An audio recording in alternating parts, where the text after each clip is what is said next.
Bonjour à vous. La suite du groupe Aerotips. Nous travaillons actuellement sur les interdépendances. Donc, nous avions élaboré lors d'une première séance un portrait viennois, c'est-à-dire reconnaître dans des traits corporels des traits distinctifs de l'environnement qu'on a eu au moment de la construction, c'est-à-dire de l'enfance, essentiellement la famille, aussi la vie scolaire ou les activités de loisirs. Donc du point de vue corporel, ça fait de l'activité manuelle, ça fait un regard, ça fait différents traits qui s'inscrivent vraiment dans le temps, dans le corps et dans le temps aussi. Donc c'est ce que nous avions travaillé dans une première séance. Une deuxième séance a eu lieu hier. Alors là où j'avais appelé la première séance interdépendance. Interdépendance, ça veut dire comment on s'identifie aux autres et comment on incorpore des choses des autres. Hier, nous avions l'axe de la projection.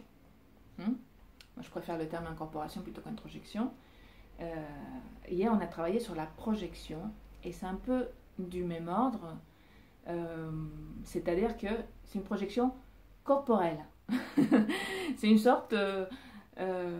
je sais pas pourquoi, j'ai un billet un peu truculent parce qu'il faut qu'il y ait du sang dans les murs, sur les murs. Et d'ailleurs, j'ai appelé ce portrait que nous avons fait hier un Guernica. Un Guernica. Guernica, c'est un tableau qui a été peint par Pablo Picasso, qui est actuellement un petit peu remis en cause. Qu'est-ce que ça représentait? C'était censé représenter le bombardement de la ville de Guernica par Franco, un des épisodes les plus noirs de la guerre d'Espagne. La lecture qui est faite aujourd'hui de ces tableaux, ça serait plutôt une projection intime de Pablo Picasso avec une présence très forte de son image maternelle et paternelle. Donc c'est du même ordre. Enfin, ce Guernica, ça va être comment nous, chacun de nous, se projette dans l'environnement.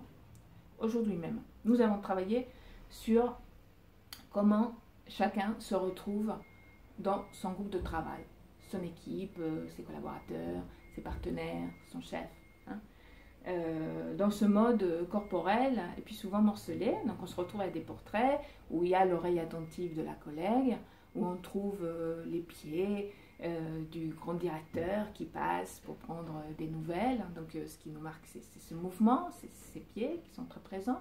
On peut trouver des yeux, on est tous sous le regard les uns des autres, mais des yeux, enfin j'aimais bien cette image, la personne qui a dessiné des grands yeux avait dessiné un œil arc-en-ciel pour dire on en voit de toutes les couleurs, et puis un œil doré, à la façon dont les Japonais restaurent les objets cassés, fêlés, pour créer un objet qui a encore plus de valeur, c'est-à-dire que cet objet qui a été collé et repeint à la feuille d'or est encore un objet différent. Enfin, donc c'est une idée très, très, très intéressante vraiment de ce travail d'interdépendance et de projection, introjection, de comment on trouve en effet réparation chez les autres et comment on peut se la réapproprier en quelque sorte.